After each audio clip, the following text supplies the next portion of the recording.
Welcome back and thank you for staying tuned in. The St. Lucia's School of Music, with support from the Windsong Foundation, has launched a 4-week summer camp targeting at-risk youth between 8 and 15 years. Close to 100 students will undergo a series of intensive workshops geared towards recruitment and training of a new generation of members of the school's youth orchestra and choir. Interim coordinator of the project, Kevin Mosqueda, says the camp is important in helping students regain lost following extended periods of school closures due to COVID-19. It's important because I think for the summer, most of the students will stay at home and they will be doing basically nothing. We rather them to be here learning music, which is going to bring something beneficial for them in the short, long term. One of the teachers at the School of Music explains why he believes the project is important at such a time. Especially in the times that we live in, especially with COVID, that has really showed us the importance of technology. And a lot of people now have learned to embrace the internet, connecting via, the internet. And we see it as a pivotal point to enforce the whole concept of digital technology, where it could be used for composition, arrangement, scoring, and many other things. So bringing the awareness to the kids as to the power of technology and what they can achieve as a musician with that, paired with it, that's one of our major. Teachers are encouraging students to take up music and for parents to support such programs within schools. In more news, the Ministry of Equity, Social Justice, Local Government and Empowerment held a sensitization workshop on Tuesday to tackle crime prevention in the northern part of the island. Participants were taught a number of ways to not only deal with, but to take active measures to play their part in curbing crime. We have more in this report. As part of its capacity building mandate, the Community Services Unit in the Ministry of Equity, Social Justice, Local Government and Empowerment has embarked upon social crime prevention discussions for social transformation officers in the north of the island. The focus of the consultation was to sensitize social transformation officers on various crime prevention measures and solutions in the northern communities of the island. The one-day consultation was held on Tuesday at the Chase Gardens Human Resource Center. This workshop will assist the SGOs tremendously in providing them with the information, skills, and strategies required in terms of social crime prevention, a level of emotional intelligence, so that they could strengthen the preventative aspects of crime, being able to identify situations, whether it's at the domestic level, the community level, and more so to foster that relationship with the police and other agencies to focus on the preventative aspects of crime. Consultation coordinator Ms. Danalia Estava-Santange stated that due to the present increase in crime, working with the police before these criminal activities take place is extremely important. Social transformation, as the name suggests, is making changes within our society. No region can function in a high crime situation.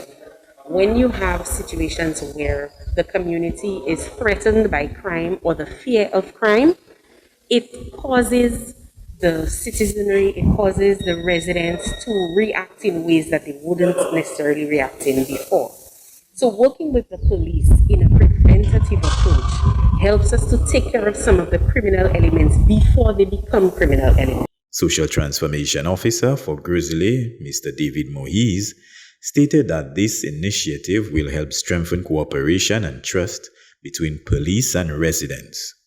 Having such a meeting is will encourage us now to help build back that trust, to see how we can address some of these social evils together, and ensuring that it's not a matter of showing authority, but showing that we are all part of our community. Generally, police and law enforcement are relied upon to present quick results. However, studies have shown that social crime prevention strategies have more long-term effects in reducing crime. What I have decided to do is to meet with our social transformation officers within the Northern Division. And the Northern Division is what I have responsibility for, and that's for stations from Dennery up to Grozile and Grozile down to Canaries.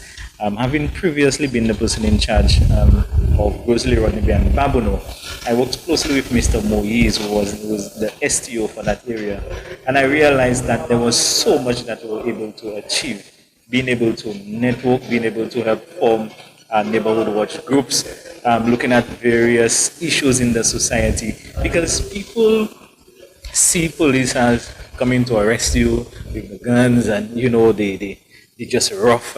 But at the end of the day, we need to embrace that side of policing, which is community policing. Once we are able to bridge that gap, there is so much that we are able to achieve. Crime prevention must be interactive and provide participants with an overview of best practices for crime reduction. Reporting from the Ministry of Equity, Social Justice and Empowerment, I am Chevrolet Marius. Doctors from the United States and Canada, working in collaboration with the St. Lucia Ministry of Health, will be providing free eye care services from August 9th until August 13th. The initiative is geared towards promoting good eye care throughout St. Lucia. Presence of glaucoma and a plethora of eye issues has caused eye care to embark on a Caribbean-wide initiative which serves to provide free eye care and surgeries. Eye Care initially started the initiative in Jamaica, but is now expanding to other Caribbean islands, and St. Lucia happens to be one of them. The services include eye exams, eye surgery referrals, provision of glasses, blood pressure and blood sugar testing, treatment for glaucoma, and much more. Founder of the Eye Care program, Stephen Stern, says that they recognize the need to promote good eye health in the Caribbean and why they chose to come to St. Lucia. It's just been an island that we've wanted to come to for several years, and we were finally able to make it happen this time.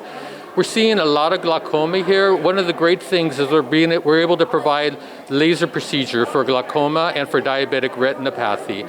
Both of those procedures will prevent blindness, so we really want people to come see us for that. We're also checking people for diabetes and for high blood pressure, so giving education for that.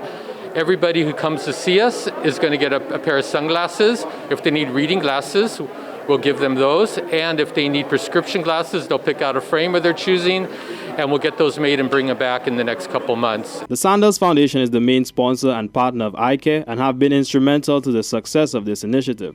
Public Relations Manager of Sandals Grant, Judy de Turville, says that the goal of the Sandals Foundation is to assist in providing a better quality of life for people in the region. If your life is lacking in this kind of quality care, there are gaps that need to be filled. So the Sandals Foundation and the Eye Care are striving to fill these gaps as much as possible, just to do everything that we can to ensure that people feel better about themselves. If you cannot see, you're dependent. You're groping around for help. You cannot do things on your own. You can't get around to pay your own bills. You can't get around to go on a bus.